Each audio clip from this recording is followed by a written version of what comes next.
진주만 한복판에서 30개국 함대의 지휘봉을 잡은 나라가 미국이 아니라는 사실 알고 계셨습니까? 7월 5일 하와이 진주만 히캄 합동기지입니다. 항공모함 시어도 루스벨트함, 상륙 강습함, 이지스 구축함, 핵잠수함까지 30개국에서 몰려온 함정들이 부두에 줄지어 서 있어요.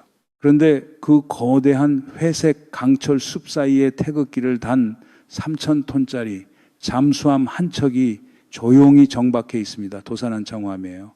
이 배가 어떻게 거기까지 갔느냐? 진해에서 출항해서 태평양을 가로질러만 4,000km를 항해해서 갔습니다. 한국 잠수함 역사상 가장 긴 항해 기록이에요. 국내 독자 기술로 설계하고 건조한 배가 남해 항구에 예인돼서 간 게 아니라 제 힘으로 대양을 건넌 겁니다. 그런데 여러분, 이 그림에서 진짜 중요한 건 잠수함이 아닙니다. 이번 훈련에서 30개국 해군 전력의 실제 작전을 총괄 지휘하는 연합해군 구성군 사령관이 한국해군 소장이라는 거예요. 여기서 질문 2개가 나옵니다. 왜 미국은 세계 최대 해상훈련의 지휘봉을 한국에 넘겼을까요? 그리고 같은 주에 캐나다는 왜 60조 원짜리 잠수함 사업에서 한국을 안 골랐을까요? 언뜻 보면 반대 방향의 뉴스 같은데 이 두 질문이 같은 뿌리에서 나온다는 게 오늘 이야기의 핵심입니다. 표면에서 시작해서 미국이 대놓고 말하지 못하는 속사정으로 내려가고 마지막에는 한국이 방금 손에 쥔 마지막 퍼즐까지 내려가 보겠습니다. 그 전에 지난주 언론 지형을 한번 보세요. 하나오션 주가 급락, 캐나다 수주 실패, 60조 무산. 이 프레임만 일주일 내내 돌았습니다. 특히 보수 매체들은 이걸 현 정부의 외교 성적표처럼 포장하는데 열심히였어요. 근데 주가 기사만 보고 있으면 지금 태평양에서 실제로 벌어지고 있는 구도는 절대 안 보입니다. 우물 안에서 올려다보는 하늘은 딱 동전만 하거든요. 이건 수주전 한판의 승패 문제가 아니라 미국 해군력 전체의 구조 문제예요. 그 구조를 지금부터 하나씩 까보겠습니다. 먼저 표면부터 정리하죠. 올해로 30번째를 맞은 림팩은 1971년에 시작된 세계 최대 다국적 해상훈련입니다. 6월 24일에 시작해서 7월 31일까지 하와이 제도와 주변 해역에서 진행돼요. 올해는 30개국에서 함정 수십 척, 항공기 200여 대, 병력 3만여 명이 들어왔습니다.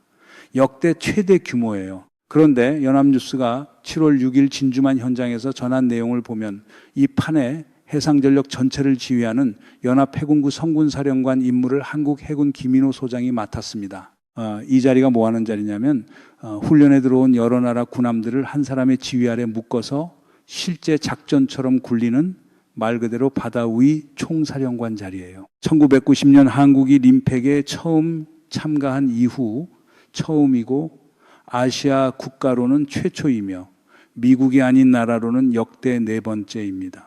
미국이 이 자리를 아무한테나 넘기지 않는다는 건 지난 50여 년의 림팩 역사가 증명하고 있어요. 이게 어떤 의미냐면요. 36년 전에 말석에서 참관하던 나라가 올해는 회의를 주재하면서 마이크를 잡고 있는 겁니다. 한국이 이번에 투입한 전력도 최정예입니다. 해군과 해병대 장병 700여 명의 8,200톤급이 지수구축함, 정조대왕함, 도산안창호함, 상륙함, 천자봉함, 호위함, 대전함, 그리고 해상초계기 P8A 포세이돈까지 정조대왕함과 도산안창호함, 포세이돈 세 전력은 모두 림팩에 처음 나온 최신이에요. 7월 7일부터는 순차적으로 출항해서 대함전, 대공전, 대잠전, 자유공방전 같은 실기동 훈련에 들어갔습니다. 훈련은 지금 이 순간에도 진행 중이에요. 미군 입에서 나온 평가도 있습니다. 미 삼함대 부사령관 수잔 베일리 소장은 7월 6일 미 국무부 주간 브리핑에서 한국 해군이 지휘를 맡은 것 자체가 한미동맹의 강점과 성숙함을 보여주는 강력한 증거라고 말했어요. 외교적 덕담 아니냐고요? 조금 이따가 나올 숫자들을 보면 이게 덕담이 아니라 절박함의 다른 표현이라는 게 드러납니다. 도산한 창호함 얘기를 조금만 더 하면 이 배는 하와이로 가는 길에 캐나다에 먼저 들렀습니다. 문화일보 5월 보도를 보면 태평양 한복판에서 함에 탑재된 연합 지휘통제 체계로 캐나다 태평양 함대 사령부와 직접 교신하는 데 성공했어요. 한미 동맹 중심으로 짜여있던 통신망을 넘어서 다른 우방국과도 곧바로 연합작전이 가능하다는 걸 보여준 겁니다. 뉴스핌 6월 보도에 따르면 캐나다 잠수함 승조원 6명이 아예 이 배에 타서 연합훈련을 같이 뛰고 그대로 하와이까지 동행 항해를 했어요. 이 배가 어떤 물건이냐면 설계부터 건조까지 국내 기술로 완성한 3,000톤급으로 승조원 거주 공간에 여성 승조원 전용 시설까지 갖춘 함정입니다. 몇 주씩 물속에서 사는 사람들을 배려한 설계까지 포함해서 배 자체가 걸어다니는 카탈로그였던 셈이에요. 한마디로 태평양 전체를 무대로 삼은 살아있는 시승 행사였던 거죠. 여기까지 들으면 이런 생각이 드실 겁니다. 다 잘 풀렸네. 이제 축포만 터뜨리면 되겠네. 저도 그러고 싶어요.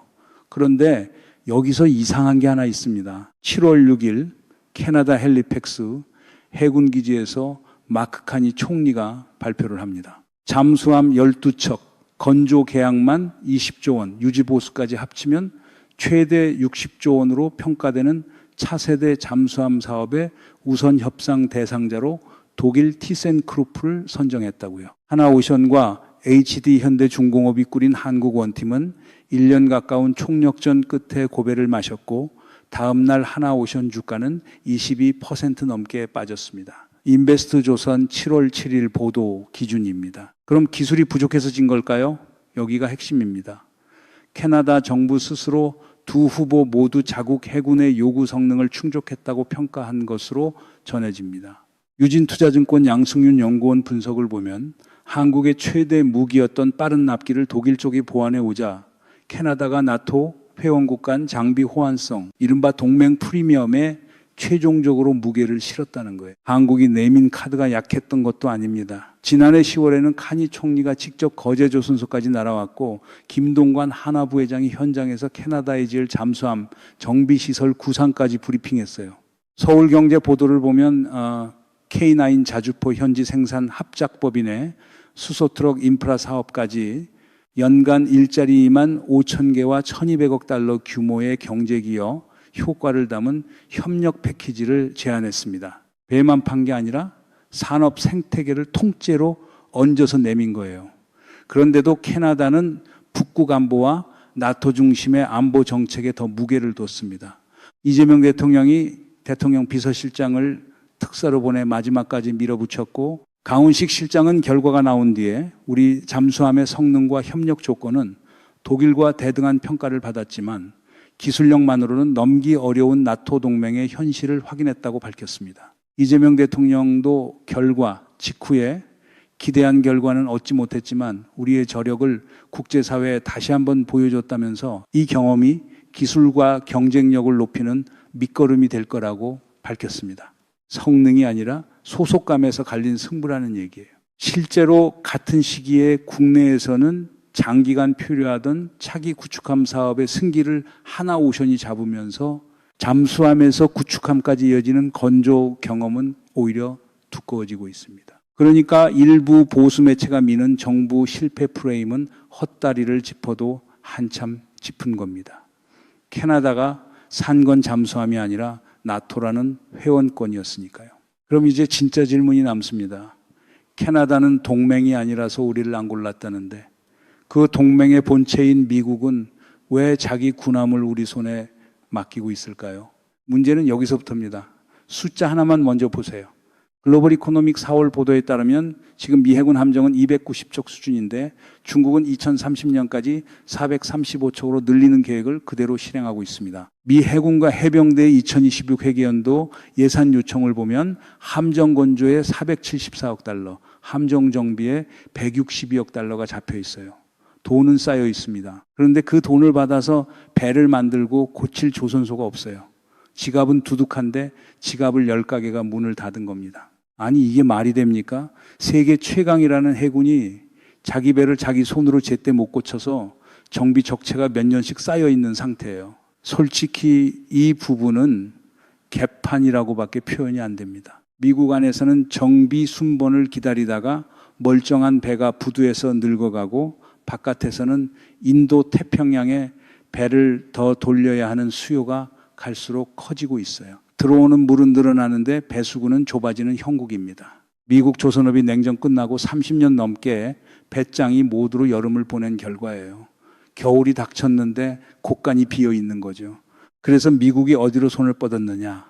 한국입니다. 이 투데이 4월 보도를 보면 올해 들어서만 HD 현대중공업과 하나오션이 미 해군 함정 정비 사업을 각각 2건씩 따냈어요. 작년 1년치 실적을 몇 달 만에 따라잡은 속도입니다. 2023년 하나오션이 군수지원함 원리 쉬람 정비로 물꼬를 튼 이후 부산과 진해가 사실상 미 7함대의 후방 정비창 역할을 하기 시작한 거예요. 그 전 단계로 두 회사는 미 해군 보급 담당 사령부와 함정 정비 협약이라는 자격 협정부터 맺어놨습니다. 미군 배를 만질 수 있는 면허를 딴 거죠. 흐름은 계속 이어지고 있어요. 뉴데일리 5월 보도에 따르면 미 해군은 푸에르토리코함의 정기대수리 후보지에 한국을 올려놨고 지난해 하나오션이 정비했던 찰스 드류함은 진해에서 추가 수리를 받는 방안이 추진되고 있습니다. 한번 맡겨보고 만족했으니 또 맡기는 단골이 생기는 구조예요. 같은 보도에서 세계 함정 정비 시장은 올해 1270억 달러 규모에서 2034년 2150억 달러 규모까지 커질 것으로 전망됐는데 그 최대 시장이 미국입니다. 그런데 이게 정비에서 끝나는 게 아닙니다. 지난해 12월에는 트럼프 대통령이 직접 하나는 좋은 회사라면서 차세대 호위함 협력 파트너로 거명했고 올해 4월에는 하나의 미국 방산법인과 삼성중공업이 나란히 미 해군 차세대 군수지원함의 개념 설계 계약을 따냈어요. 한국 기업이 미 해군 신형군함의 설계에 공식 참여한 첫 사례입니다. 여기에 한국이 1,050억 달러 투자를 약속한 한미조선 협력, 이른바 마스가 프로젝트가 얹혀 있습니다. 이 카드는 지난해 한미 관세 협상에서 핵심 지렛대로 쓰였어요. 조선 협력이 통상판까지 움직이는 전략 자산이 됐다는 뜻입니다. 그리고 트럼프 행정부는 해외 조선소 활용 가능성을 조사하겠다고 2027 회계연도 예산에 18억 5천만 달러를 따로 편성했습니다. 미국 우선주의를 외치는 그 행정부가 자국 군함을 외국에서 만들 길을 자기 돈 들여서 연구하겠다는 거예요. 퍼즐 조각은 더 있습니다. 하나오션은 아예 미국 필라델피아의 조선소를 사들여서 현지 생산 거점을 확보했어요. 한국에서 배의 덩어리를 만들어 보내고 미국에서 최종 조립하는 그림까지 가능해진 겁니다. 여기에 올해 미국 해군 전시회에서는 미군함 설계 표준을 수십 년간 잡아온 설계 명가와 손을 잡는 협약까지 맺었어요.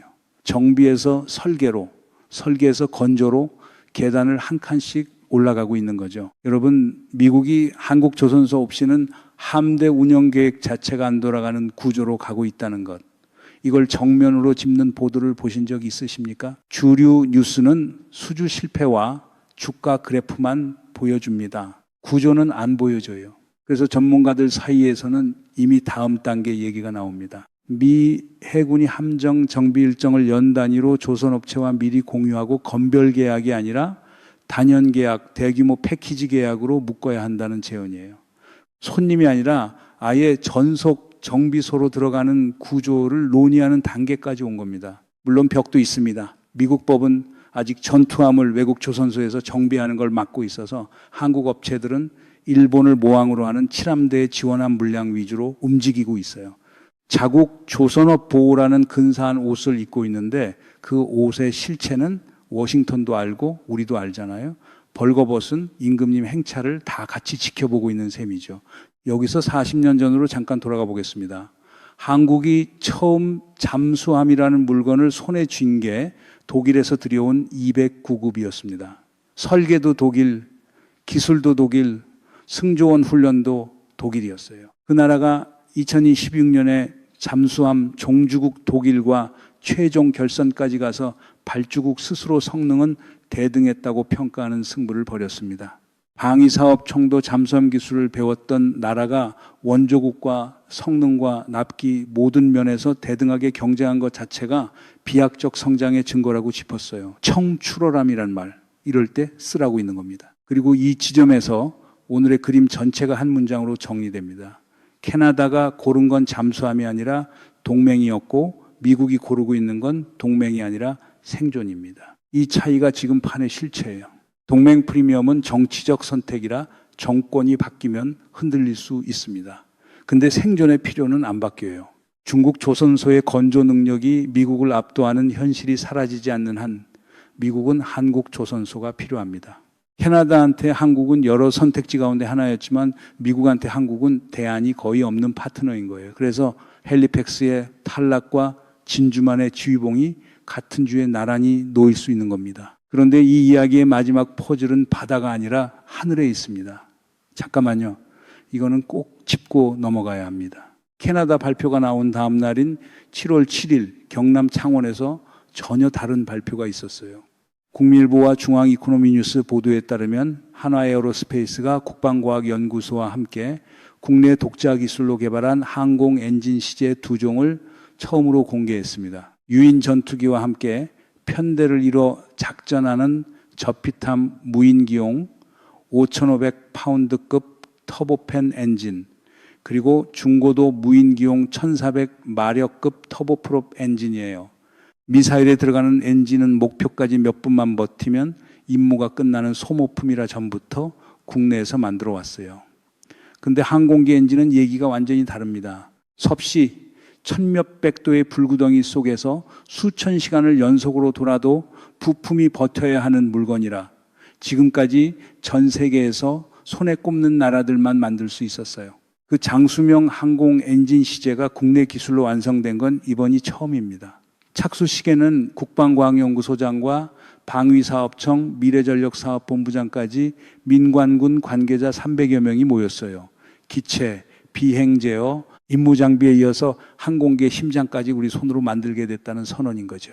여기서 끝이 아니라 시작이라는 게 중요합니다. 다음 단계가 스텔스 무인기에 들어갈 만 파운드급 터보팬이고 그 다음이 KF-21급 차세대 전투기용 첨단 엔진이에요. 출력이 계단식으로 치고 올라가는 로드맵이 이미 깔려 있는 겁니다. 전투기의 심장을 자기 손으로 만드는 나라가 된다는 건 단순한 기술 자랑이 아니에요. 전투기를 수출할 때마다 엔진 만든 나라의 허가 도장을 기다려야 하는 구조에서 벗어난다는 뜻입니다. 무장 쪽도 같은 방향으로 움직이고 있어요. FA-50에서 발사하는 초음속 공대지 순항 미사일이 국방과학연구소 주관으로 개발되고 있는데 한국 경제가 재작년 10월 사천의 여쇼 현장에서 전한 내용을 보면 속도는 마 하이저모 사거리는 300km급입니다. 원래 KF-21의 주력 타격 무기로 설계된 물건인데 FA-50에 달아서 시험을 이어가고 있어요. 이 미사일의 심장은 공기를 빨아들여서 연료를 태우는 방식이라 같은 크기 로켓보다 훨씬 멀리 훨씬 오래 초음속을 유지합니다. 전문 용어로 덕티드 램제트라고 부르는 기술인데 한화에어로스페이스가 이 엔진을 기반으로 장거리 공대공, 초음속 공대함 미사일까지 선행 연구를 이어가고 있어요. 부스터를 달아서 군함이나 트럭에서 쏘는 파생형까지 검토되고 있다는 보도도 있습니다. 하나의 심장에서 미사일 가족 전체가 뻗어나오는 구조예요. 지금까지 공대지 원거리 타격은 독일제 타우러스 미사일이 맡아왔는데 국산으로 대체하는 길이 열리는 겁니다. 헬리팩스에서는 독일이 웃었는데 서울에서는 독일 미사일이 짐을 싸게 생겼어요. 그리고 올해 2월 사우디리아드 방산전시회에서 한화에어로스페이스와 한국항공우주산업이 KF-21과 FA-50의 국산 무장을 통합하고 수출 마케팅까지 같이 하기로 협약을 맺었습니다. 헤럴드 경제 보도를 보면은 해외 고객들이 이제 기체만이 아니라 무장과 운영 체계까지 통째로 한국산 패키지를 요구한다고 해요. 기체와 엔진과 미사일까지 남의 허락 없이 완제품으로 파는 나라. 한도가 바뀐다는 말은 이럴 때 쓰는 겁니다. 이제 처음 그 장면으로 돌아가 보죠. 진주만 부두에 정박해 있던 3,000톤짜리 잠수함이요. 영상 시작할 때는 그냥 멀리서 온 손님처럼 보였을 겁니다. 근데 지금 보면 다르게 보이실 거예요. 그 배는 독일한테 배운 나라가 독일과 대등하게 겨루게 된 40년의 증거물이고 미국이 지휘봉을 넘길 수밖에 없었던 이유의 실물이고 캐나다 승조원들이 태평양을 건너는 내내 얹혀 타고 싶어 했던 물건입니다. 미운 오리 새끼 이야기의 결말 다들 아시잖아요. 1990년에는 참관하러 갔던 나라가 2016년에는 지휘하러 갔습니다. 엔진을 수입하던 나라가 엔진을 공개했고 미사일을 사오던 나라가 미사일을 대체하고 있어요. 이 흐름은 어느 한 정권의 성적표가 아니라 30년 넘게 쌓인 산업의 저력입니다. 다만 그 저력을 수주전 한 번의 실패로 포장할 것이냐, 구조 전환의 신호로 읽을 것이냐. 지금 언론과 정치가 갈리는 지점이 딱 거기에요. 남은 질문은 이겁니다. 뉴스핀 보도를 보면 업계에서는 이번에 확인된 성능과 납기 경쟁력이 사우디아라비아와 그리스 같은 다음 잠수함 수출전의 수주 기반이 될 거라는 평가가 벌써 나오고 있어요. 캐나다에서 증명된 실력이 거기서 다시 시험대에 오르는 겁니다. 그리고 더 큰 변수는 미국 의회예요. 전투함 정비까지 외국 조선소에 열어줄 것이냐. 그 문이 열리는 순간 한국 조선업 앞에는 지금까지와 차원이 다른 시장이 펼쳐지고, 열리지 않으면 미국은 290척으로 435척을 상대해야 하는 산수를 계속 끌어안고 가야 합니다. 어느 쪽이든 칼자루의 위치는 이미 조금씩 옮겨지고 있어요. 이 판이 어디로 굴러가는지 같이 추적하고 싶으시다면 구독해 주시고, 오늘 분석이 도움이 되셨다면 좋아요 부탁드립니다. 다음 국면은 생각보다 빨리 옵니다.